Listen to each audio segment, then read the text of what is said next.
클라우드. 우선 클라우드에 대한 내용과 보안 인증에 대해서 말씀드리겠습니다.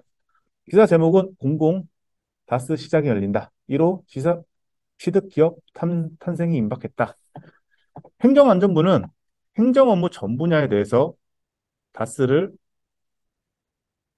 핵심 인프라로 규정을 했다고 합니다.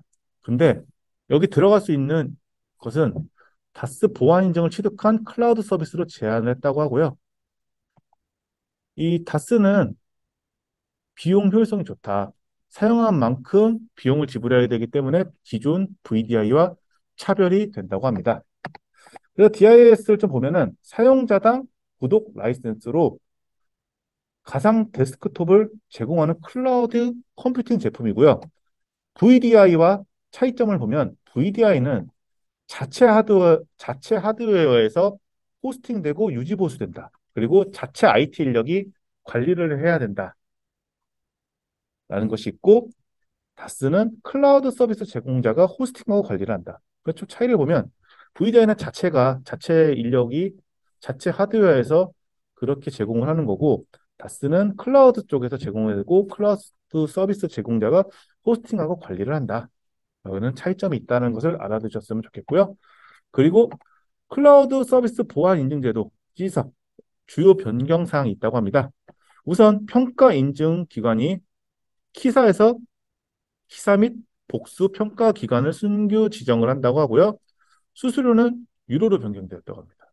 그리고 보안 취약점 검증은 원래는 기관이 수행을 했었는데 그다음에 사업자가 자체 수행을 하고 평가를 하는 방식으로 변경이 되었다고 하고요.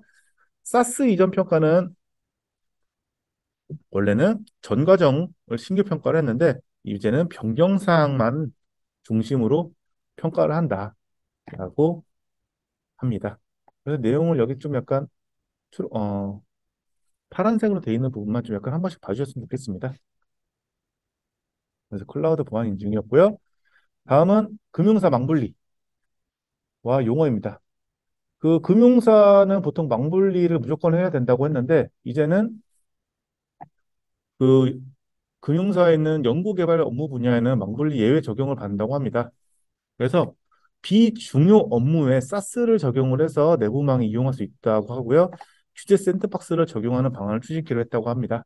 그래서 규제는 연구 개발 분야에 한해서 예외를 두기로 하고 이용자 고유 식별 정보나 주민등록번호 같은 거죠. 그리고 개인 신용 정보를 처리하지 않는 것을 전제로 연구 개발 분야에 한해서 망분리 예외를 한다라는 것이 기사로 나왔습니다. 자, 다음은 클라우드 락인. 클라우드 락인이라는 용어를 좀 약간 알았으면 좋겠다고 생각해서 기사를 발췌해 봤는데요. 그 락인은 어떤 특정 서비스에 종속된 것을 보고 락인이라고 합니다. 그럼 클라우드 락인은 어떤 다양한 클라우드 사업자가 있는데 그 클라우드 사업자 중에서 하나만 종속되는 것을 보고 클라우드 락인이라고 합니다.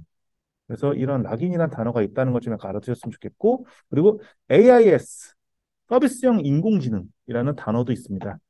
그 인공지능의 클라우드 기반 구독형 서비스인데 인공지능에 대한 IaaS, 파스, 사스를 제공을 해줍니다. 그래서 보통 AI에 대해서 훈련이나 학습을 하려고 하면은 굉장한 하드웨어 컴퓨팅 비용이 발생을 하는데 이런 것을 클라우드 구독형 서비스로 제공을 함으로써 사용자들은 더 간편하고 더 비용이 저렴하게 사용할 수 있게 제공을 한다고 합니다. 그래서 이러한 서비스형 인공지능이라는 단어도 있구나라는 것을 알아두셨으면 좋겠습니다.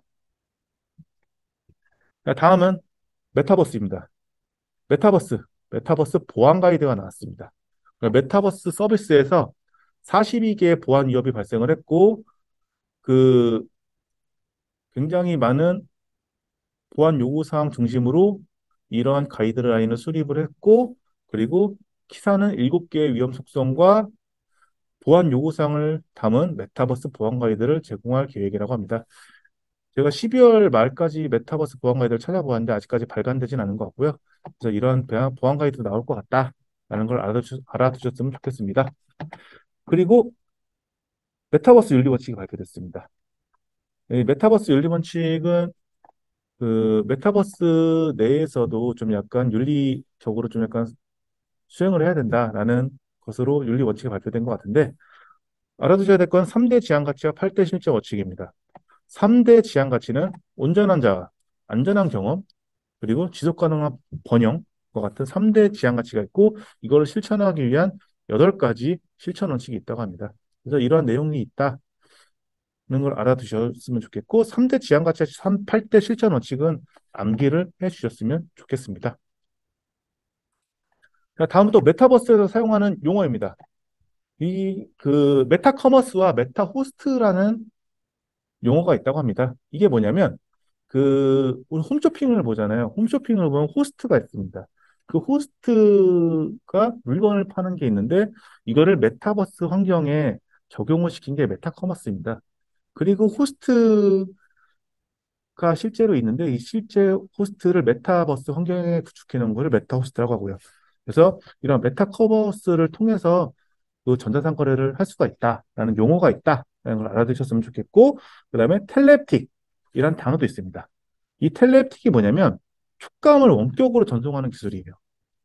그래서 그 질감이 가지는 고유한 진동 패턴을 이용을 해서 촉각 수시 센서와 촉각 재현 액추에이터를 통해서 그 가상 환경에 있는 것을 실제 만지는 느낌을 받을 수 있는 그러한 기술이 텔레헥틱이라는 기술이라고 합니다.